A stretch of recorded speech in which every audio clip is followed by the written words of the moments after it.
भारतीय संविधानाचा भारतीय संविधानाच्या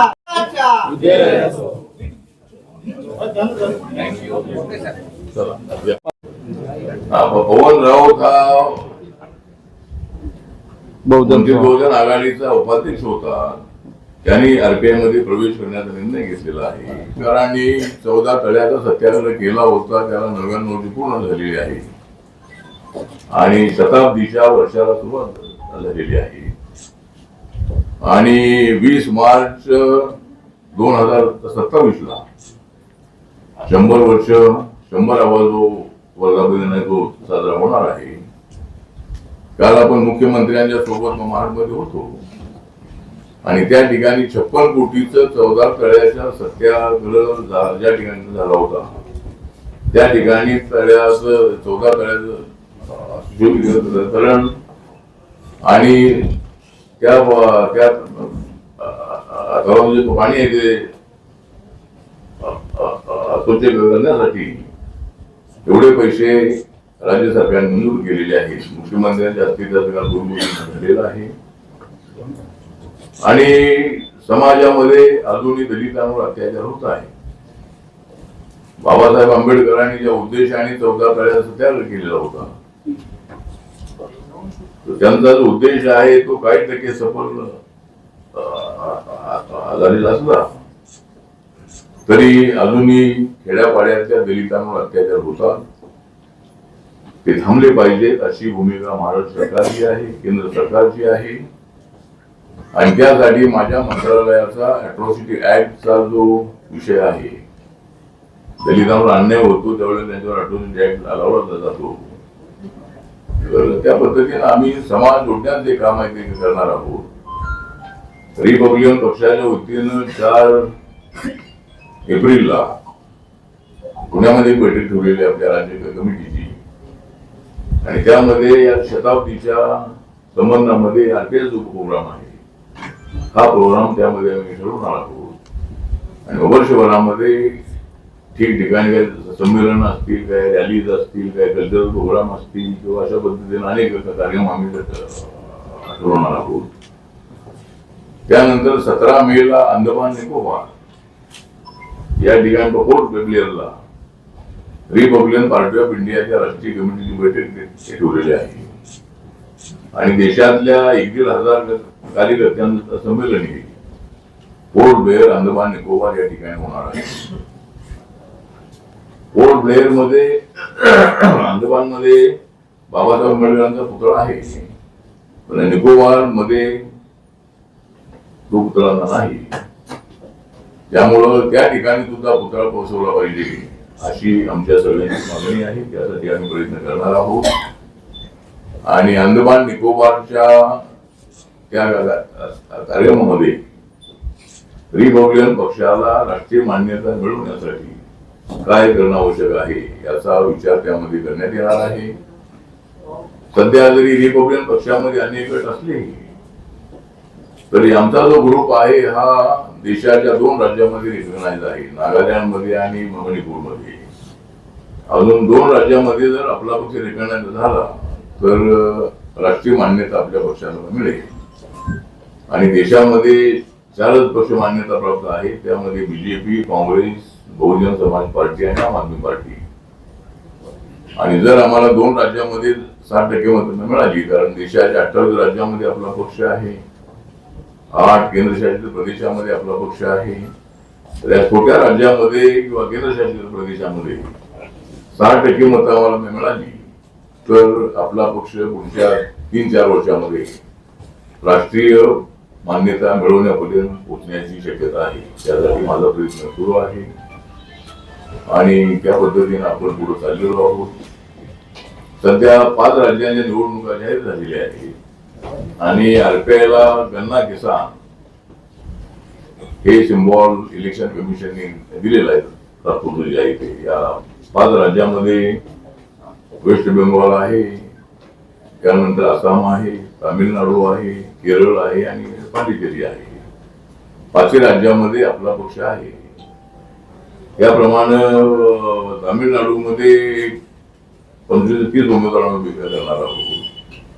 त्यानंतर आसाममध्ये 15 ते 20 उमेदवार आपले उभे राहतील आणि केरळमध्ये 8-10 उमेदवार उभे राहतील आणि पांडिचेरीमध्ये पाहूया किती लोक उभे राहू शकतात ते.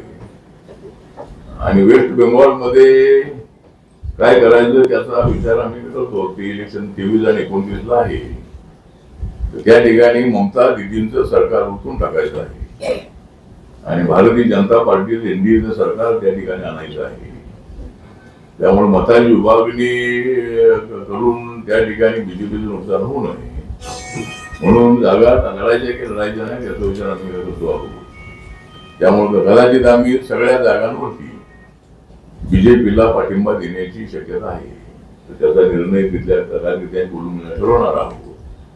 पण या वेळेला म्हणजे बंगालला कंगाल करण्याचं जे काम आहे हे ममता दीदींच्या काळामध्ये झालेलं आहे. त्या ठिकाणी गुंडागर्दी वाढलेली आहे आणि त्यामुळं त्या ठिकाणच्या लोकांचा मूड एवढं नक्की आहे की नरेंद्र मोदींच्या नेतृत्वाखाली त्या ठिकाणी बीजेपीचं सरकार एनडीए सरकार आणायचं. तर लोकसभेच्या निवडणुकीमध्ये संविधानाचा मुद्दा चालला आणि त्यामुळे लोकसभेमध्ये आम्हाला नुकसान झालं. पण नंतर झालेल्या ज्या निवडणुका आहेत त्या निवडणुका हरियाणाची निवडणूक असेल, दिल्लीची निवडणूक असेल, बिहारची निवडणूक असेल, महाराष्ट्राची निवडणूक असेल, या सगळ्या निवडणुकांमध्ये आमच्या महाराष्ट्रात महायुतीला आणि इतर राज्यामध्ये एनडीएला पूर्णपणे चांगलं बहुमत मिळालेलं आहे. त्यामुळं राहुल गांधींचा आणि अपोजिशनचा संविधान बदलण्याचा मुद्दा आता अजिबात चालत नाही. त्यामुळे आम्ही संविधान बदलण्याचा कोणाला अधिकार नाही आहे, संविधान बदलण्याचा विषय घेत नाही आहे. त्यामुळं आमची एनडीए देशामध्ये अत्यंत स्ट्रॉंग आहे. आपली इकॉनॉमी नंबर 4 वर आलेली आहे आणि नंबर 3 वर लवकरच 1-1.5 वर्षामध्ये आपण जाण्याची शक्यता आहे. त्यामुळं नरेंद्र मोदींच्या नेतृत्वाखाली देश विकासाच्या दिशेनं पुढे चाललेला आहे आणि या वर्षीचं जे बजेट आहे ते 53 लाख कोटीचं बजेट आहे ऑल इंडियाचं आणि त्याच्यामध्ये माझ्या मंत्रालयाचं बजेट 1,98,442 कोटीचं आहे. म्हणजे इतर मंत्रालयाच्या तुलनेमध्ये शेड्यूल कास्ट आणि जे माझं मंत्रालय आहे त्या मंत्रालयाला मोठ्या प्रमाणामध्ये मदत करण्याचा निर्णय मोदीच्या सरकारने घेतलेला आहे आणि त्या पद्धतीनं आम्ही पुढे जात आहोत आणि देशाचा विकास करणं हीच आमची भूमिका आहे. विरोधकांना जो हंगामा करायचा आहे त्यांनी करावा, पण अलीकडे हंगामा बंद आहे. सध्या पार्लमेंटमध्ये अपोजिशन आणि सत्ताधाऱ्यांनी कामकाज चालवण्यासाठी एकमत केलेलं आहे आणि आता विविध विषयांवरती चर्चा होत आहे. त्यामुळं ठीक आहे. तर आता रिपब्लिकन पक्ष जो आहे हा तर आता महत्वाचा आहे. एक तर रिपब्लिकन पक्षाच्या ऐक्याचा प्रश्न मला अनेक ठिकाणी विचारला जातो. त्यासाठी मी ऐक्यासाठी पॉझिटिव्ह आहे आणि बाळासाहेब आंबेडकरांनी त्यांची वंचित बहुजन आघाडी जी आहे त्याऐवजी त्यांनी बाबासाहेबांचा रिपब्लिकन पक्ष चालवावा आणि त्यांनी रिपब्लिकन पार्टी ऑफ इंडियाचं राष्ट्रीय अध्यक्ष पण स्वीकारावं. मी कार्याध्यक्ष व उपाध्यक्ष व्हायला तयार आहे. गवाडे सरांना जनरल सेक्रेटरी करता येईल आणि राजेंद्र गवई आहे त्यांना ऑर्गन सेक्रेटरी बनवता येईल. असं आम्ही काहीतरी सगळेजण आम्ही एकत्र आलो तर एक मोठा पक्ष आपला उभा राहू शकेल, ताकदवार पक्ष उभा राहू शकेल आणि त्याचा समाजाला फायदा होऊ शकेल. तर भविष्य काळामध्ये बाळासाहेबांनी थोडी पॉझिटिव्ह भूमिका घ्यावी. कारण गेल्या अनेक वर्षांपासून बाळासाहेब एकटे हे निवडणुका सगळ्या लढत आहेत. त्यांचा पक्ष रेगनायक होत नाही आहे. 48 लोकसभा लढत आहेत, 288 विधानसभा लढत आहेत, तरी त्यांच्या पक्षाला राज्याची मान्यता मिळत नाही आहे. तर त्यामुळं एकट्याने काय तर लढून पक्षाला मान्यता मिळत नाही. निवडून येण्याचं बाजूला राहिलं. सध्या त्यांची लोक निवडून येत नाही आहे. त्यामुळे मला असं वाटतं कुठेतरी ऐक्याचा विचार होणं अत्यंत आवश्यक आहे आणि भविष्य काळामध्ये सगळ्या नेत्यांनी या 14 तळे सत्याग्रहाच्या शताब्दीचा जो महोत्सव आहे तो त्या या काळामध्ये तरी त्यांनी चांगला विचार करावा असं माझं सगळ्या नेत्यांना आव्हान आहे. सामाजिक न्याय खात्याचा मंत्री म्हणून कार्यकर्ता म्हणून माझं मत हेच आहे की हा प्रकार अत्यंत गंभीर आहे आणि तो अपराध जो आहे तो खरा ज्या घरात गेलेला आहे त्या घरातला कडक शिक्षा होणं अत्यंत आवश्यक आहे. आणि मला वाटतं ही जी अंधश्रद्धा आहे त्या अंधश्रद्धेवर लोकांच्या विश्वास ठेवू नये. अंधश्रद्धा जी आहे हा एक नंबरचा भोंदू बाबा होता आणि त्याने अनेक महिलांना फसवल्याच्या तक्रारी आहेत. त्यामुळं या अशोक घरातला कठोर शिक्षा झाली पाहिजे असे आदेश मुख्यमंत्र्यांनी दिलेले आहेत. आपल्या चाकणकर ज्या होत्या महिला आयोगाच्या अध्यक्ष त्यांनी राजीनामा दिलेला आहे. त्यामुळं माझी मागणी आहे की लवकरात लवकर महिला आयोगाच्या अध्यक्ष पदावर कोणत्या तरी महिलेची नेमणूक करावी. तर महिलांवरती सातत्यानं अत्याचार होण्याच्या घटना घडत आहेत. त्यामुळं पण अशोक घरात यांची भूमिका आहे ती अत्यंत चुकीची भूमिका आहे आणि लोकांनी आपल्या गोरगरीब लोकांनी अंधश्रद्धेवर विश्वास ठेवू नये असं माझं मत आहे. आणि हा एक नंबरचा भोंदू बाबा होता आणि त्याला मोठी शिक्षा झाली पाहिजे अशी आमची मागणी आहे. उपमुख्यमंत्री आणि इतरही मंत्रिमंडळातल्या लोकांचे त्यात नावं समोर येत आहे. रुपाली चाकणकर यांनी राजीनामा दिला. इतर लोकांची ज्या मंत्र्यांची नावं समोर येत त्यांनी राजीनामा द्यावा अशी तुमची मागणी असणार? नाही, राजीनामा द्यावा देखील तर चाकणकर यांनी जर सांगितलेलं आहे की ते आमच्या फॅमिलीचे गुरु होते. पण गुरु होते पण त्यांनी बघायला पाहिजे होते आणि त्यांचं काम कधी सुरू होतं जे काम आहे. तर चाकणकर यांनी तिथं जायला नको होतं पण मला असं वाटतं आता चाकणकरांनी राजीनामा दिलेला आहे. बाकीचे मंत्री कोण कोण तिथे गेले मला माहीत नाही आहे आणि मी कुठल्याही बाबाकडे न जात आहे. मला माझी सत्ता मिळते कुठल्या तरी एखाद्या अशा बंधू बाबाकडे जाऊन सत्ता मिळते याच्यावर माझा विश्वास नाही. काही लोकांचा विश्वास आहे की काय आपल्या समाजामध्ये श्रद्धा असते. श्रद्धा असावी पण अंधश्रद्धा असू नये. पण काय वेळेला जसं आता एक माणूस आमच्या सांगलीमध्ये होता की त्याला पाणी बाबा म्हणत होते आणि त्यांनी कुणाला पाणी अंगावर लावलं. एखाद्या माणसाला 2-4 अंगाला पाणी लावल्यानंतर त्याला ताप आलेला तो ताप नंतर गेला. म्हणजे पाण्यामुळे गेला असं नाही आहे. पण लोकांना असा विश्वास वाटला की पाणी बाबाचा हात लागला पाणी त्याने दिलं की आपलं एकदम रूप बरा होतो. त्यामुळे त्या ठिकाणी लोकांची फार मोठी गर्दी असायची. तर मला असं वाटतं की बंधू बाबा जे बाबा असावे पण ते असे बंधू असू नये. आणि अशोक खरा ते मला वाटतं आर्मीमध्ये होते कॅप्टन होते पण त्याने आर्मीचं कॅप्टन पण ठीक आहे पण महिलांवर अत्याचार करणारे कॅप्टन म्हणून अत्यंत चुकीचं होतं त्यांचं. म्हणून मला असं वाटतं की त्यांच्यावर कारवाई झाली पाहिजे. आणि आता बाकीचे मंत्री कोण कोण गेलो मला माहीत नाही आहे पण मला अनेक बाबा दिल्लीवरून सांगतात की आमच्याकडे या पण मी काय बाबाकडे अजिबात जात नाही. पण बाबा माझ्याकडे येतात. नाही दिल्लीमध्ये भेटायला आल्यानंतर तुम्ही काय त्यांना बोलू शकत नाही. ठीक आहे ते माझी ती भाषणं ऐकतात आणि पार्लमेंटची तुमची भाषणं आम्ही सातत्यानं ऐकतो आणि ती भाषणं आम्हाला आवडतात. म्हणजे त्यावेळी आवडतात म्हणून अनेक बाबा मला भेटण्यासाठी येतात. ठीक आहे तर साहेब 1950च्या पुराव्यापायी खूप सारे कास्ट व्हॅलिडिटीचे केसेस अडकून असतात तर इंजिनिअरिंग आणि मेडिकल कॉलेजला त्यांना ऍडमिशन मिळत नाही. तर या कायद्यात काही तरतूद करून मुलांना ऍडमिशन सहज मिळावे म्हणून काही आपण प्रयत्न करणार का?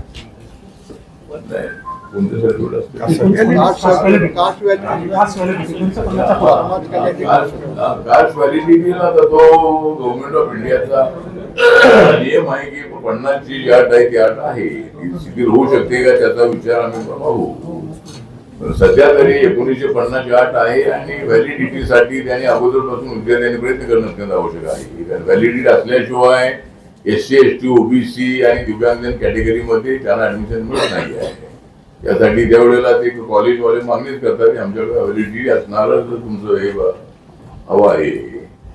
आता 50ची अट जी आहे ती मागणी आहे त्यानंतर अनेक दुसरी मागणी आहे की आपले महाराष्ट्रातील लोक मध्य प्रदेशमध्ये भरपूर आहे, मध्य प्रदेशमध्ये भरपूर आहे, उत्तर प्रदेशचे लोक महाराष्ट्रात भरपूर आहे, बिहारचे लोक महाराष्ट्रात भरपूर आहे, बिहारचे लोक दिल्लीमध्ये आहे. तर आता हे जे असे लोक नोकरीसाठी गेलेले किंवा कामासाठी गेलेले त्या त्या ठिकाणी आहे, तर त्या लोकांची मागणी अशी आहे की आम्हाला त्या राज्याच्या सवलती द्या. पण अजून त्याचा विचार यासाठी होऊ शकत नाही की बाहेरच्या लोकांना जर ते दिलं, केंद्राचं रिझर्वेशन आहे सगळ्यांना, कुठल्या राज्यामध्ये गेली तरी केंद्र सरकारच्या भरतीमध्ये रिझर्वेशन आहे, पण राज्याच्या रिझर्वेशन मध्ये बाहेरून आलेल्या लोकांचं नाव ते आपल्या लिस्टमध्ये नसतं. महाराष्ट्रामध्ये 59 जातीची शेड्यूल कास्टची यादी आहे, त्याच्यामध्ये त्या जातीचं नाव नसेल तर त्यांना रिझर्वेशन मिळत नाही आहे. अशी मागणी आहे की तो माणूस कुठेही गेला कुठल्या राज्यामध्ये तर त्याला सवलती अशी मागणी आहे, पण त्याचा विचार होऊ शकतो का? सर, वर्गीकरणासंदर्भात नेमकं आपलं काय मत आहे? कारण की खूपशे संघटना जे आहेत ते वर्गीकरणाच्या विरोधात रस्त्यावर उतरले आहेत, मात्र एक पर्टिक्युलर संघटना आहे जे वर्गीकरण करून द्या अशी मागणी करतायत. तर त्यामुळे समाजामध्ये वाद निर्माण होऊ शकतो असं नेमकं चित्र आहे. नाही, मला असं वाटतं की वर्गीकरण नको अशी भूमिका सुप्रीम कोर्टाने घेतली होती, पण अलीकडे सुप्रीम कोर्टाने निर्णय असं दिलेला आहे की ज्या राज्याला जर वर्गीकरण करायचं असेल तर त्यांनी करावं. आणि महाराष्ट्रामध्ये आमचा जो बौद्ध समाज आहे, या बौद्ध समाजामध्ये शिक्षणाचं प्रमाण मोठं आहे आणि त्यामुळं बौद्ध समाजाला रिझर्वेशनचा मोठा चांगला फायदा झालेला आहे. पण बाकीच्या काही जाती, मातंग आणि इतर काही जातींचं म्हणणं असं आहे की आम्हाला वेगळं रिझर्वेशन द्या. तर ते कितपत शक्य आहे, कारण 59 जाती महाराष्ट्रात आहे आणि ऑल इंडियामध्ये 1200 जाती आहे. त्यामुळं कसं त्यांना देणं शक्य आहे का काय माहित नाही, पण आमचं म्हणणं असं आहे की सगळ्यांना न्याय मिळाला पाहिजे. आम्हाला रिपब्लिकन पक्ष म्हणून बौद्धांचा तर आहेच आहे, पण बाबासाहेबांनी सांगितले सगळ्या दलितांना एकत्र राहणार, ओबीसीना एकत्र राहणार, मराठा समाजाला एकत्र राहणार, अल्पसंख्याकांना एकत्र राहणार, तर अल्पे हा मजबूत पक्ष होईल.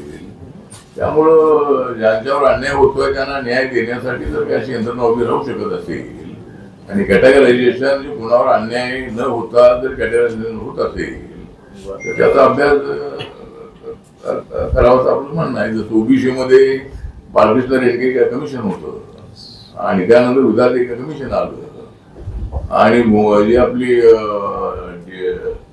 व्हिजनची कम्युनिटी डीएनटी कम्युनिटी आहे यांची परिस्थिती SC ST पेक्षा सुद्धा अत्यंत खराब आहे.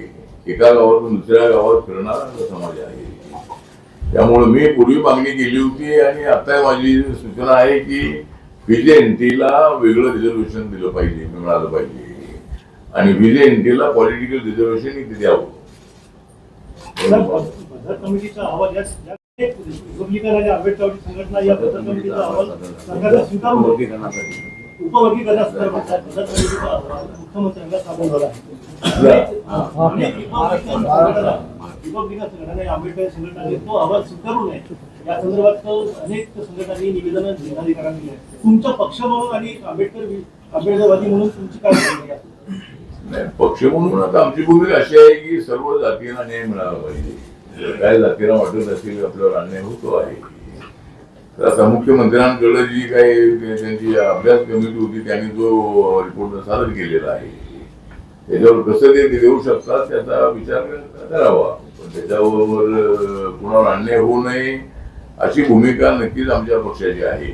पण सर्वांना न्याय मिळाला पाहिजे ही भूमिका आमची आहे.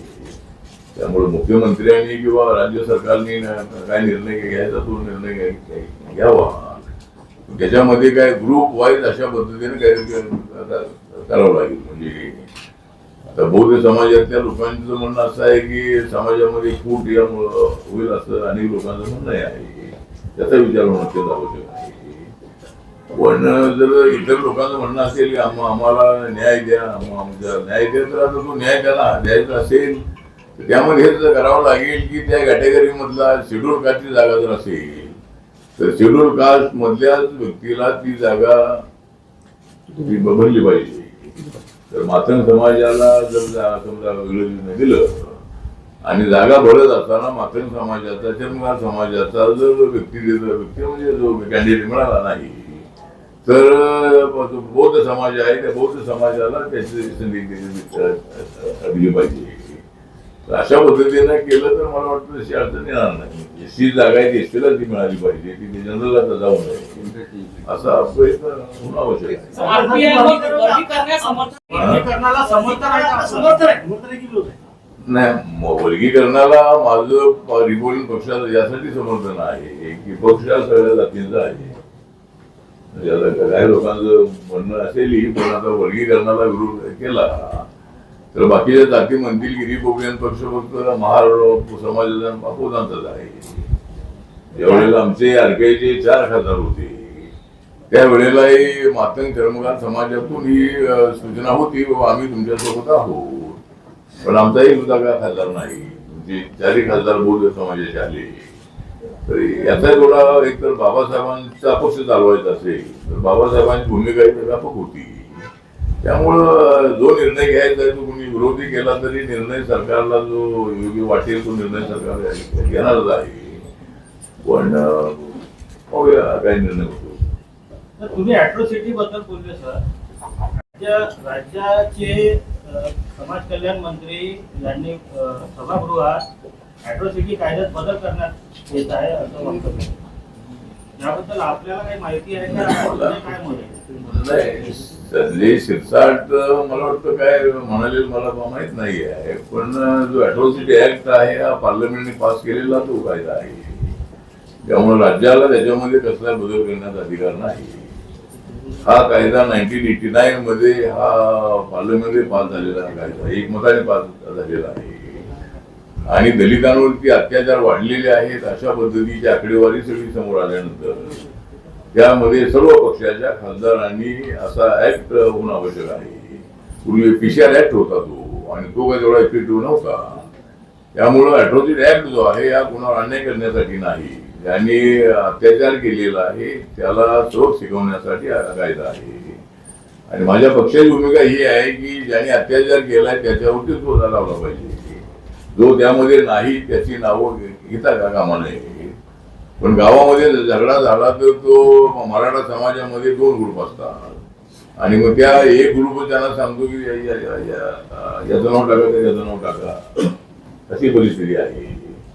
त्यामुळं आमची भूमिका अशी आहे की ज्याने अत्याचार केलाय त्याच्यावर अॅट्रॉसिटी लावावा. जो त्यामध्ये नाही त्याची विनाकारण नावावर त्याला त्यामध्ये गुण असं आपलं मत आहे. साहेब मध्यंतरी युजीसीचा विरोध मोठ्या प्रमाणात. अरे एकच विचारू नको सगळे विचारा ना. 3-4 करून विचारू. एक प्रश्न सर, युजीसीच्या विरोधात तू एवढे सगळे पत्र आहे ना एकदा 4 करून विचारू. म्हणाले की तुम्ही आरपीआयच्या राष्ट्रीय मान्यता तुम्ही आता आता देशातल्या 5 राज्यांमध्ये ज्या निवडणुका आहेत त्या निवडणुका संदर्भात तुम्ही म्हणाले की तुम्हाला तामिळनाडूमध्ये 25 ते 30 जागा पाहिजे. तुम्ही म्हणाले आसाममध्ये आम्ही 15 ते 20 जागा निवडतो, केरळमध्ये 8 ते 10 जागा निवडतो. या राज्यांमध्ये तुम्ही उमेदवार लढवता पण तुम्हाला महाराष्ट्रात सुद्धा जागा देत नाही पक्ष, तर कसा पक्ष? आपण बोलतोय ते खरं आहे.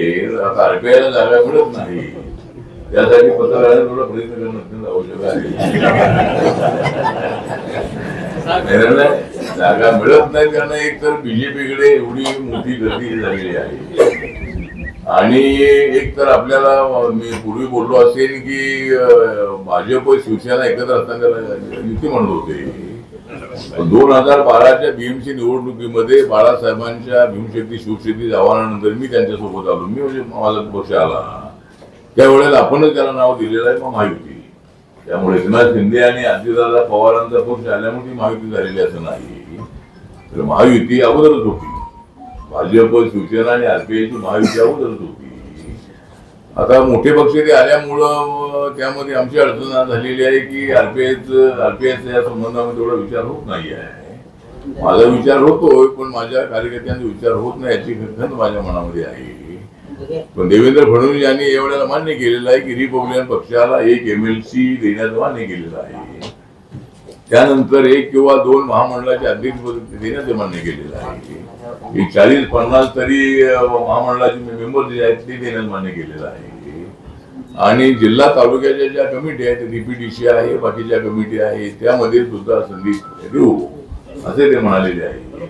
पुण्यामध्ये आमच्या परशुराम वाडेकर या आमच्या नगरसेवकाला डेप्युटी मेयर पद मिळालेलं आहे. त्यामुळं ज्या ठिकाणी शक्य आहे त्या ठिकाणी माझा मिळवण्याचा प्रयत्न आहे. मला एकट्याला मिळालं पाहिजे असं माझं मत अजिबात नाही. पण या टेक्निकल अडचणीमुळं इथं काही अजून मिळत नाही, पण ते आम्ही नक्की आपल्याला देऊ असं आश्वासन देवेंद्रजींनी दिलेलं आहे. आणि काली मी त्यांच्यासोबत हेलिकॉप्टरने माडला गेलो होतो, तेवढ्या त्यांना पण बोललेलो आहोत. त्यामुळं ते लवकर ते महामंडळ ठरतील त्यावेळेला रिपब्लिकन पक्षाला अनेक कार्यकर्त्यांना संधी मिळेल. अठौड़े की ईद के दिन भोपाल मध्य प्रदेश में सिया समुदाय के लोगों ने काली ईद मनाई, उसको क्या कहते, पुराने कपड़े पहने, उन्होंने नमाज अदा करते वक्त काली ईद मनाई आज उन्होंने. हाँ, मुझे लगता है कि एक तो आज ईद का त्योहार है और सारे मुसलमान अपने देश में जो है, देश के पूरे नागरिक हैं, उनको मैं ईद की हार्दिक हार्दिक बधाई देता हूँ. और मेरे पार्टी का माइनॉरिटी मोर्चा है और बहुत सारे राज्यों में मुस्लिम कम्युनिटी के, क्रिश्चियन कम्युनिटी के, सिख कम्युनिटी के लोग मेरी पार्टी के साथ है. तो कुछ जगह पर कुछ लोगों ने काली ईद मनाई होगी. तो जिस तरह हमारे नरेंद्र मोदी साहब ने बताया कि रमजान चल रहा है और इस रमजान के वक्त पर युद्ध होना ठीक नहीं था, तो उन्होंने भी मतलब रमजान के लिए उन्होंने भी मतलब ऐसा याद किया है. और जो अमेरिका, इस्राइल और ईरान का युद्ध बढ़ता ही जा रहा है, तो वो बढ़ता जा रहा है, लेकिन अपने तरफ पर नहीं आएगा. मतलब वो युद्ध उनका उधर ही है, युद्ध उनका. तो युद्ध होना ठीक नहीं था, इसीलिए कुछ लोगों ने भाई हमारा हमको रमजान मना रहे हैं और उधर युद्ध चल रहा है, अच्छी बात नहीं है, इसीलिए उन्होंने काली ईद मनाई होगी. तो मतलब उनको थोड़ा महसूस हुआ होगा कि भाई ऐसे वक्त पर महीने में युद्ध नहीं होना चाहिए था. लेकिन तीनों देशों को मेरा निवेदन है कि आप शांति रखो और युद्ध करने से फायदा नहीं है. हमको युद्ध नहीं चाहिए, हमको बुद्ध चाहिए. ये नरेंद्र मोदी साहब ने भी बताया है. इसीलिए हमको शांति चाहिए और एक दूसरे को मारने से काम नहीं चलेगा. ये उसको मारेगा, वो उसको मार रहा है, दोनों में मतलब झगड़ा हो रहा है.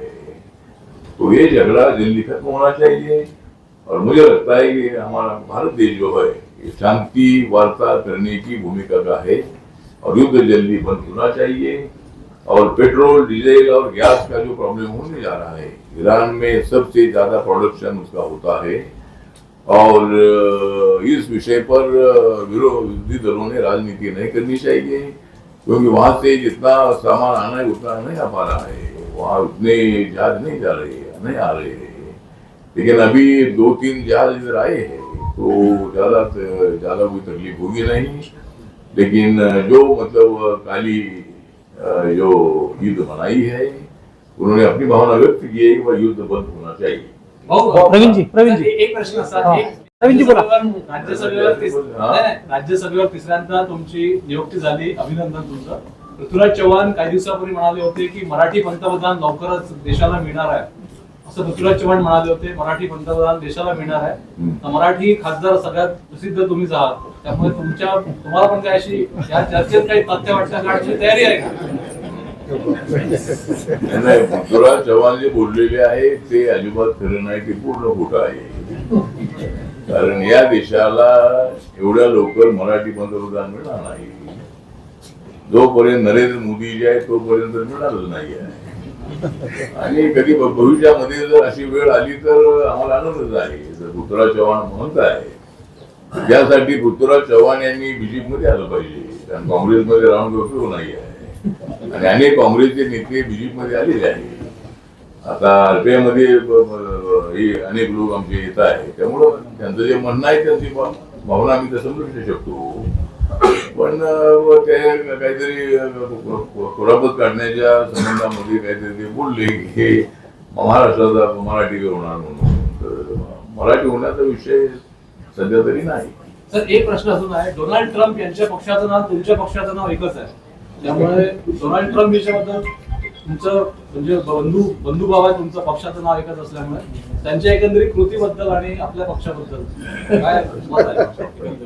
नाही दोघांचा एकच आमच्या दोघांच्या पक्षाचं एकच नाव आहे, पण त्यांचा पक्ष आहे, त्यांचं आहे वेगळं लक्ष, म्हणून त्यांचा तिथला आहे रिपब्लिकन पक्ष, पण माझं आहे शांतीकडे लक्ष, म्हणून माझा वेगळा पक्ष.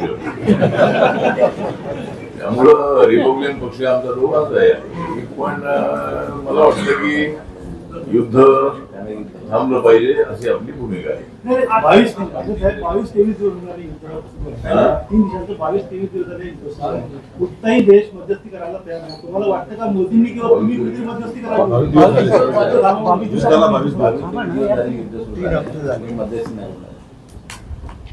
मध्यस्थी नरेंद्र मोदीजी करू शकतात. नरेंद्र मोदींचे संबंध हे ट्रम्प यांच्यासोबत चांगले आहेत, इस्रायलच्या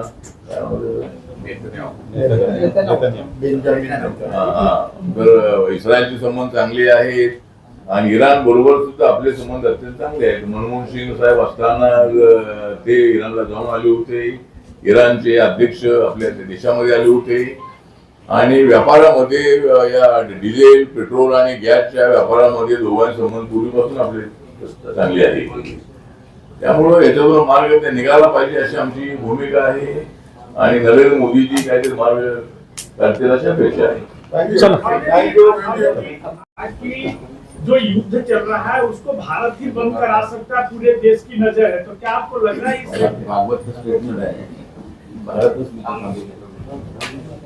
हाँ मैंने जो मोहन भागवत जी ने बताया है कि इस तरह मैंने पहले बोला है कि भाई युद्ध जो है ये युद्ध रोकने का काम अभी रशिया और यूक्रेन का युद्ध तो 2.5-3 साल से चल रहा है और अभी ये युद्ध जो है युद्ध जल्दी खत्म होना चाहिए, लेकिन मुझे लगता है कि जल्दी खत्म नहीं हो सकता है क्योंकि खोमोनी जी को वहां खोमोनी और अनेक नेताओं को ईरान के मार गिराया है और ईरान भी मतलब उनका जवाब देने के लिए, उनका बदला लेने के लिए हर रोज हमले कर रहा है.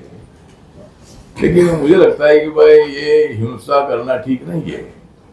जिस तरह सम्राट अशोका ने भी युद्ध जीता था कलिंगा का और अनेक लोगों को मारा था, लेकिन बाद में वो युद्ध छोड़कर बुद्ध की तरफ आई.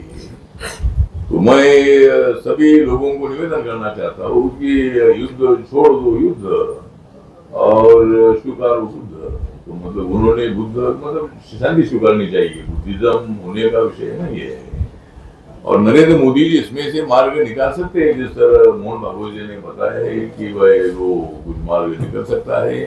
तो मोदी साहब अनेक देशों के साथ बातचीत कर रहे हैं और बहुत जल्दी मार्ग निकलेगा असा आम्ही पूर्ण विश्वास आहे. दीक्षाभूमी संदर्भात एक प्रश्न सर, काही जमीन अद्याप मिळालेली नाही. गेले 50-55 वर्षापासून दीक्षाभूमीचा प्रश्न विचारत आहे. तुम्ही तिसऱ्यांदा राज्यसभेचे खासदार झाला, मंत्री आहातच तुम्ही. तर दीक्षाभूमीसाठी अतिरिक्त जागाची पाहिजे, काचीपुऱ्याची असेल किंवा कृषी विभागाची असेल, बाजूचे आरोग्य विभागाची असेल, त्या संदर्भात काही पाठपुरावा तुम्ही आगामी काळात करणार? 6 प्रश्न. नाही, पाठपुरावा म्हणजे आता ती मिळाव्याची मागणी आहे, पण आता ती जागा मिळत नाही आहे. ती जागा मिळत नाही, ती का मिळत नाही ते मला कळत नाही आहे. त्यामुळं जागा ती मिळाली पाहिजे. कृषी खात्याची जागा जी आहे ती मिळावी अशी मागणी आहे, कारण मोठ्या प्रमाणामध्ये लोक येत आहेत त्यांच्या भूमीवरती. त्यासाठी नक्की मी प्रयत्न करतो.